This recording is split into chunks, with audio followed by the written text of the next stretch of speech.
কথা আছে, একটা লোক তালি দিল না, ঘটনা কি? হ্যাঁ, এত বড় শিল্পী গান দিল, তালি দিল, এই কৌতুক শিল্পী আন। এবার আসলো কৌতুক শিল্পী হানিফ সংকেত। হানিফ সংকেতের কৌতুক হওয়ার পরে আশ্চর্য ঘটনা হলো, তারপরেও কেউ তালি দিল না। হ্যাঁ, হানিফ সংকেতের কৌতুক তালি দিল না। এই কাজল, এটা কাজল যাক। এবার কাজল আসলো, কাজল তো আশ্চর্য হাসির কৌতুক করলো, কাজলের কৌতুকের পরেও, তারপরেও কেউ তালি দিল না। এইবার তো আসলাম আমি কৌতুক করছি, আমি তো মহা খুশি, কারণ যখন তালি দিলে আমার তো তালি পড়বি। এবার আমি কৌতুক করলাম, আমার কৌতুকের পরে আশ্চর্য ঘটনা হলো, আশ্চর্য ঘটনা হলো, তারপরেও কেউ তালি দিল না। আমি যাও, অনুষ্ঠান পরে হবি, আগে ব্যাপারটা বুঝতে হই, তালি বললো না কে? এই লাইট অন করো। ওয়াল্লাহ, লাইট অফ অন করে কি দেখি জানেন?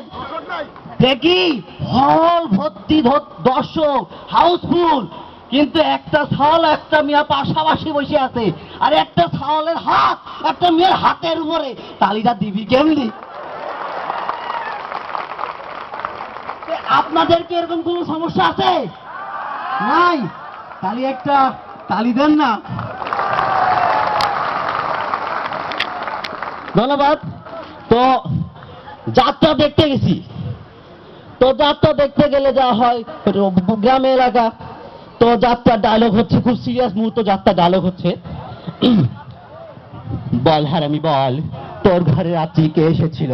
শ্বশুর বলছে বৌমাকে, বল হারামি বল, তোর ঘরে রাত্রে কে এসেছিল?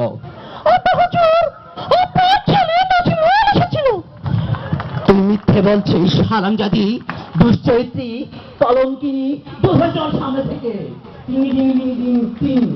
দৃশ্য শেষ। এবার যে নায়িকা, সে এলাকা খুব গণ্যমান্য ব্যক্তি, ঘরের মেয়া, সে তো খেপা খেপা নাই।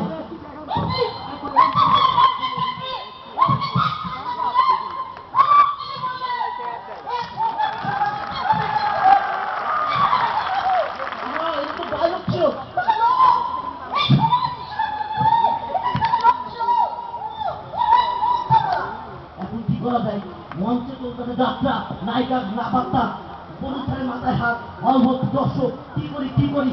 ওই সময় একটা পাগল ছিল পাশে দাঁড়ায়। পাগলের বলে, ভাই তোর কোনো ডায়লগ দেওয়া লাগবে না, তুই খালি দাঁড়া থাকবি, শাড়িটা ঘুমটা দিয়ে, তুই কোনো ডায়লগ দিস না। ওকে, এবার পাগল শাড়ি টাড়ি পরে স্টেজে উঠতে, হল ভর্তি দর্শক, নায়ক এবং নায়িকার রোমান্টিক দৃশ্য। তো এখন যেহেতু নায়িকার কোনো ডায়লগ বলা যাবে না, পাগল আছে চুপচাপ, তো যেহেতু পাগল চুপচাপ আছে, নায়ক একাই ডায়লগ দেবে, তাহলে নায়ক ডায়লগ দিচ্ছে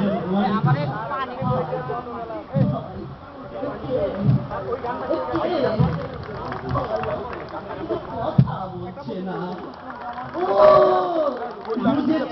বুঝেছি, অভিমান হয়েছে বুঝি। তা কি করে অভিমান ভাবাতে হয় আমি জানি, কথা বলছে না। এইবার তো পাগল গেলে খেপা, আমি কথা বলতে এইবার তো একটা মেয়ে ছেলেকে চৈত্রিটা চরিত্র বলে বাড়িতে এতগুলো মানুষের সামনে, আর আমার বলছে আমি কথা বলিনি, আমি কি ঘুমা নাকি? আমাকে পাগল ভাই তো। ধন্যবাদ।